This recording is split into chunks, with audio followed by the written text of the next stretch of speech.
প্রিয় দর্শক শ্রোতা, আপনাদের সাথে এই সকালবেলা চলে আসলাম ভিডিও করার জন্য, যেটা আপনাদের না দেখালেই নয়। তো দেখতে পারতেছেন আমাদের এলাকায় ধান ধানগুলো কিন্তু পেকে গেছে, একদম সেই পাকা পাকছে। তো এই যে দেখতে পাচ্ছেন, এটা আমাদের একটা মানাস। এই মানাস নদীতে অনেক ধান হয়, প্রতি বছরই একবার করে ধান হয়।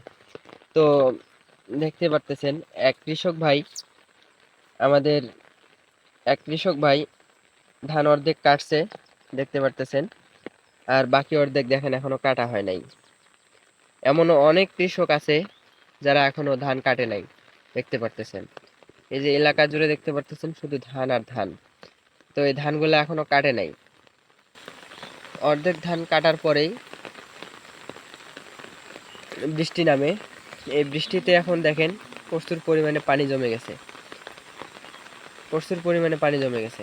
এখন ধান মনে হয় যে ডুবে যাবে, এই অবস্থা। এরকম যদি সারাদিন চলতে থাকে তাহলে আমাদের কৃষক ভাইয়েরা অনেক ক্ষতিগ্রস্ত হবে।